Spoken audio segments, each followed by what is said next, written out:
Now, there's one question which was raised by one of our devotees, saying that how to overcome this fear of loss of our loved ones. Everybody is afraid of losing one's loved ones. And how do we lose our loved ones? Everybody is feared that somebody, our near and dear ones, they are going to die someday. This fear of losing one's loved ones means we don't want to lose our loved ones in and through death. Now this is a big fear, this fear which has gripped us right from our birth, right from the beginning of our life. So, we should remember one thing. Let us just go into the details of the subject, a little bit of the details. As I said in the beginning, the main goal of human life is to attain spiritual enlightenment. And what do we mean by spiritual enlightenment? To know one's real nature. That's all, nothing else. And our real nature is that we are eternally free. We are limitless. We are infinite. We are above death. This is the reality. This we are not knowing now, and that is why we are suffering. Now, what is the obstruction? What is that actually obstructs us from attaining this big experience of the reality? What is that?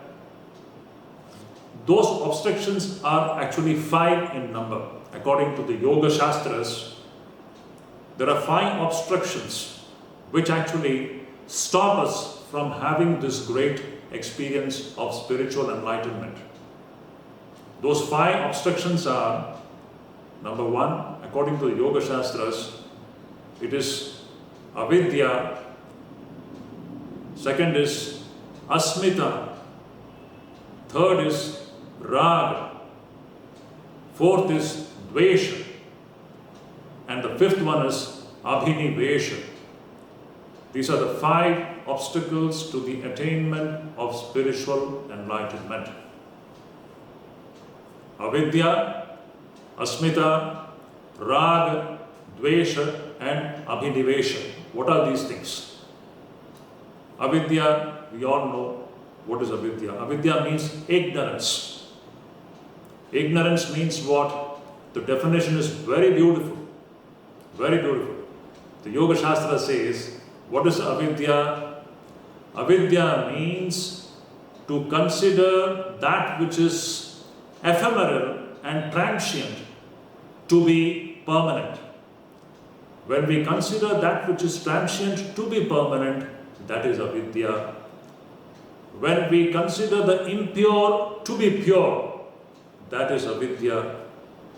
When we mistake dukkham to be sukham, that is avidya. And when you mistake the non-self to be the self, that is avidya. Yoga Shastra says. So we are constantly mistaking the one thing for the other. This is the problem of human life. All those things which are transient, all those things which are impermanent, we are considering them to be permanent and eternal. And this is the basic and foundational mistake which we are committing. We should know one thing.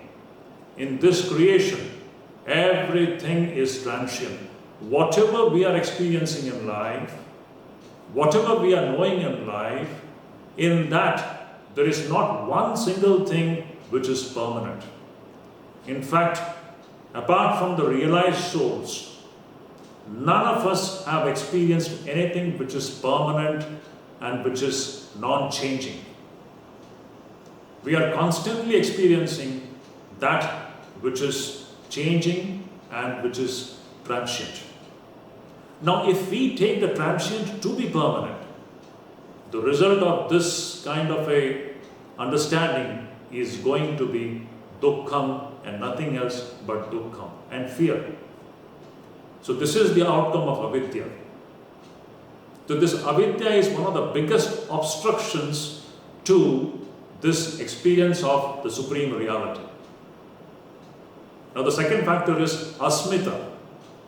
Asmita means what? The small identity, I, the ego. So we all have taken it for granted that I means this body, this mind, this body-mind complex. This we have taken it for granted. We never question about it.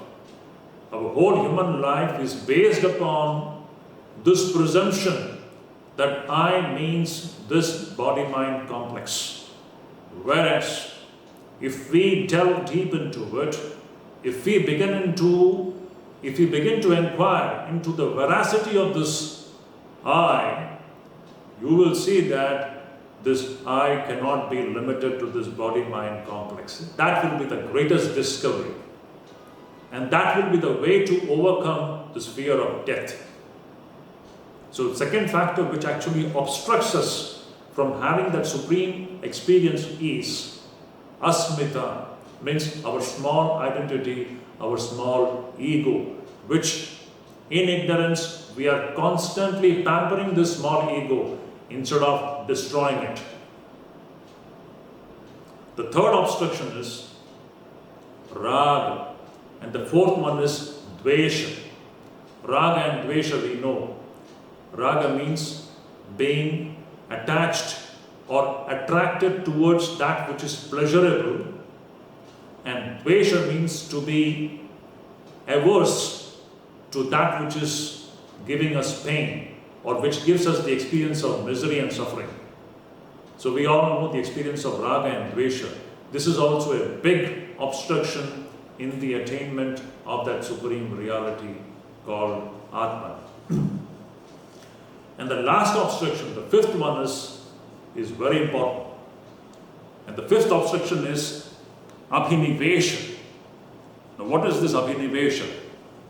It's a beautiful word. This abhinivesha means this inordinate, instinctive clinging to life. Every creature in this creation is instinctively clinging to life. And because we cling to life and we don't want death, it also means fear of death. Abhinivesha means marana trasa. In Sanskrit, the word is marana trasa. Marana trasa means the fear of death because we want only life, we don't want death. And this is very deep rooted. Even in most learned people also, we find this fear of death ingrained in their system. Apart from the knowers of God and knowers of Brahman, no one in this creation is free from this fear of death. That is abhinivesha. It's a beautiful word. Now, what is the way in which we can conquer or we can remove these obstructions? Just now I enumerated the 5 obstructions to the attainment of spiritual enlightenment.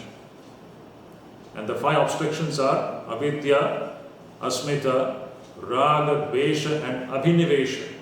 These are the 5 obstructions. And how can one overcome these 5 obstructions and attain spiritual liberation or spiritual enlightenment? The way to do that is Yoga Shastra beautifully says Tapa, Swadhyaya and Ishvara Pranidhana. 3 beautiful things. Now see, the questions were all related to death. How to overcome the fear of death. How to overcome the fear of our loved ones. Or how to love death. These are the questions. It's all hovering around death. The one question is how to overcome the fear of death, which is one of the biggest obstructions in our attainment of spiritual enlightenment. So the way to overcome this obstruction is Tapa, Swadhyaya and Ishvara Pranidhana. Yoga Shastra says. Now what is Tapa? 3 things have been stated there. If we want to overcome the fear of death, if we want to overcome the fear of losing one's near and loved ones. The way is to practice tapas, swadhyaya and Ishvara pranidhana. Let us just look into these three terms. It's very beautiful. What does tapas means? Usually people have all kinds of vague notions and ideas about tapas. They think that tapas means torturing one's body and doing all kinds of things which tends to almost like depriving your body of the basic necessities. No, that is not tapas. The real tapas means manasascha indriyanam aikagriyam paramam tapa. Shankaracharya quotes this from the Mahabharata. He says that what is the supreme tapas? Supreme tapas is manasascha indriyanam cha aikagriyam. Means the one-pointedness or complete mastery over one's sense organs and one's mind. This is tapas. Tapas does not mean torturing oneself or depriving oneself of the basic necessities of life. No, it doesn't mean that. Tapas means to have our body-mind complex in a focused state, in a very well-controlled state. That is tapas. That which brings about this kind of a mastered state, that is tapas. Indriya Sanyama Purvakam Sharira Pidanam, Shankaracharya says in the Gita Bhashya. Indriya Sanyama Purvakam Sharira Pidanam. It says, what does it mean? Complete mastery over this psychophysical system in and through the control of the sensory system and the mind. This is tapas. Now just see, if you just look into the way we human beings lead life, you will see this element of tapas is absolutely absent in our human life. We don't want to lead a life which is centered in tapas, and at the same time, we expect to be free from the fear of death. This is the contradiction of the human life. See, we are going to speak things very bluntly. We have to keep the truth before ourselves without sugarcoating it in a very clear and open manner. That is the one thing which will free us from the fear of death. So, this tapas is very important. The second factor is swadhyaya. Now, what is this swadhyaya? According to the Yoga Shastras, swadhyaya means pranavadi pavitranam japa. It's a beautiful definition. Pranavadi pavitranam japa moksha shastranam adhyayanam va. What does it mean? Swadhyaya means constant repetition of one's mantra. You can take one's Ishta mantra or pranava. Pranava means Om, Omkara. The constant repetition of Omkara or the study of Moksha Shastra, the study of scriptures which tell us about the way to attain spiritual liberation. This is Swadhyaya. The Swadhyaya is very important. In short, Swadhyaya means constant self-study. It's a study of one's own psychophysical system to understand oneself better in and through the words of the great masters. That is what is scripture. Scriptures means nothing but the words of the great master. So, we should know that this Swadhyaya is very important in human life. We spend our time in all kinds of things, in things which have got nothing to do as far as the spiritual upliftment of the human soul is concerned. So such engagement in is actually speaking is so much of waste of time. So human beings have to spend their time more and more in Swa-Adhyaya. Swa-Adhyaya means studying one's own self. And in and through that study, one attains the spiritual enlightenment. And the last factor is Ishvara Pranidhana. This is very important. What is Ishvara Pranidhana? Ishvara Pranidhana means completely surrendering one's ego at the feet of God. This is very important.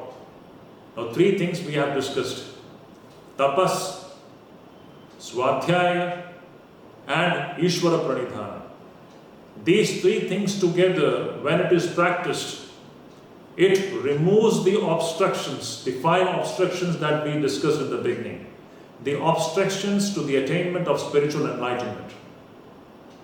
So, these three things which we have enumerated, tapas, swadhyaya and Ishvara Pranidhana, they actually are very beautiful things. If you just see, tapas concerns with the control of the body.